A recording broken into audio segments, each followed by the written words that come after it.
the Ruts. That band, they obscured to it. This is the band came and went so quickly, like in Nick and I, you missed them. And they were a punk rock band from England. And they were playing and recording from 1977 until 1980. And they released records from like 1979 to 1980. So they had a little tiny window of creativity.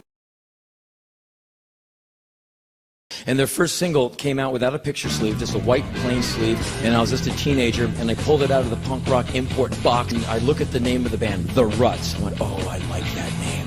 That's smart.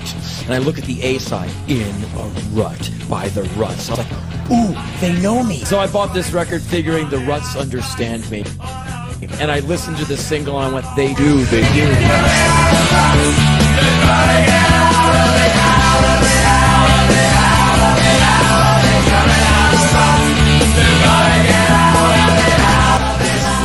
I've ever heard. They immediately became my favorite band. So through 1979, I'm buying Ruts singles. I'm finding Ruts singles in record stores. And in Washington, D.C., the little scene that I come from, the Bad Brains, Minor Threat, all those bands, we all listened to the Ruts. They were a huge factor in D.C. music at that time. And so if you're interested in the early D.C. music scene, you can't really hear the Ruts music in that music, but believe me, we all had those records. And the Ruts released their album in late 1979. It's called The Crack. It is bomb-proof. You burn the street. You burn your houses. With anxiety. It is unassailably perfect. With anxiety.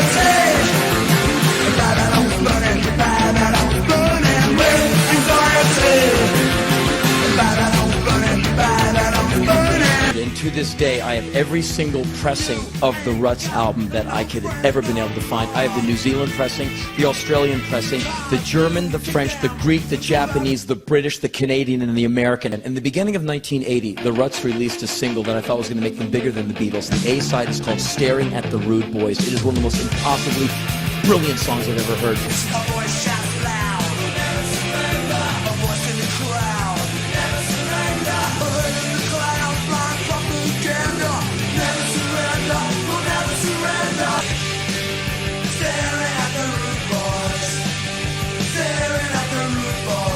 July of 1980, the singer of the Ruts, Malcolm Owen, he died of a heroin overdose. He died in his mother's bathtub, and the band was basically over.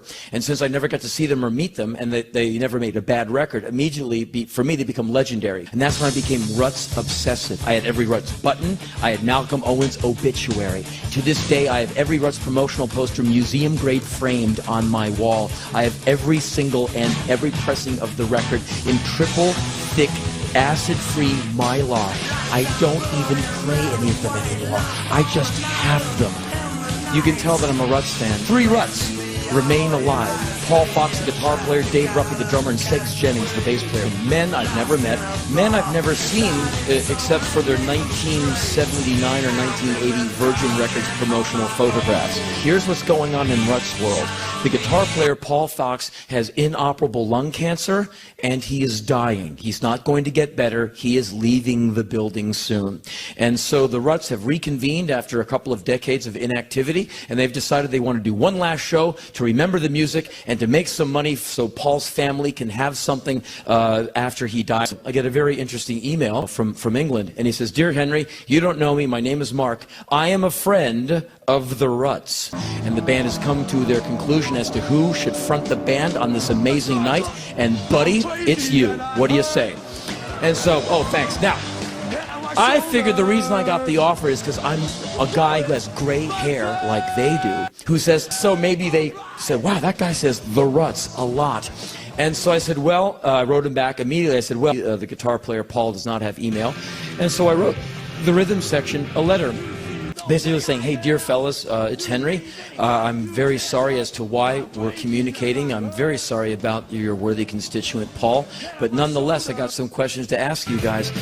First off, do you understand what a good band you were? Do you understand that your records are peerless? Do you understand that people all over the world to this day are still listening to your music? That where I come from in Washington, D.C., if you say the Ruts, half of my neighborhood runs to the front porch and stands at attention, such as the respect that your music commands to this day.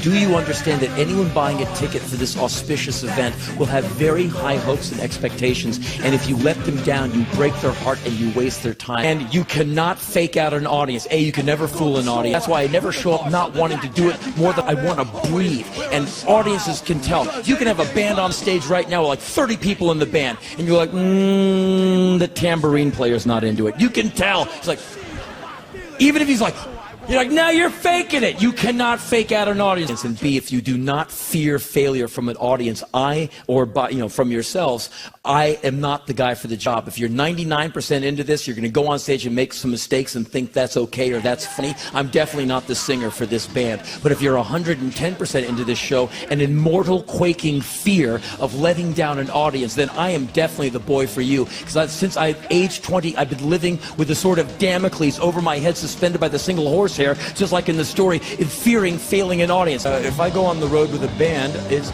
we're on the road because we've practiced for months, and we get it together. There's no warm-up gig. How dare you warm up in front of an audience? Oh, this is a demo for the show we're really going to do down the road. You people get the show. The people down the road, they get the kick-ass show. That's why you have like Marine drill sergeant fucking boot camp for band practice. My bandmates hate me the first day of band practice. I walk in, let's see the troops.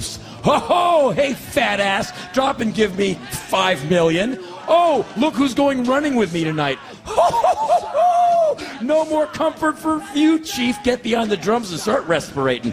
And by the time we go out, we're lean, mean rock machine. And so I said, I want to know, how into this gig are you? Are you quaking with fear? Are you ready to rock and give it full devotion and represent that music? Or do you just kind of want to go, when you make a mistake? Because if that's the case, I'm not going to go on stage and help you denigrate some of the greatest music I've ever heard. So please take no disrespect from this, and please get back to me. And they wrote me back. Both guys wrote me back a similar letter within 3 hours. They said, Dear Henry, yes, we know we were a good band. We know that the audience will have exceedingly high expectations. And we also know that this is Paul's last chance to play this music. We're professional musicians. We never mess around. So are you the singer or ain't you?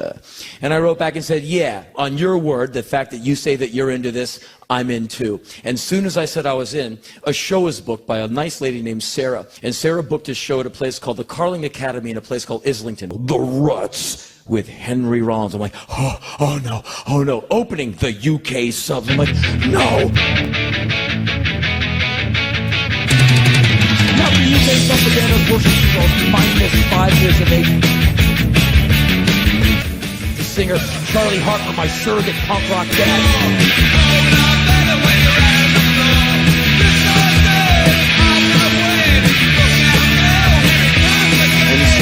I'm now in panic mode that we are selling a bill of goods. Sold at a show that is an unproven quantity, me and the Ruts. And so I figure we need a set list. We need a set list right now. And so I write the bass player, Segs, we need to put together a set now. And he writes back, Henry, it's Friday.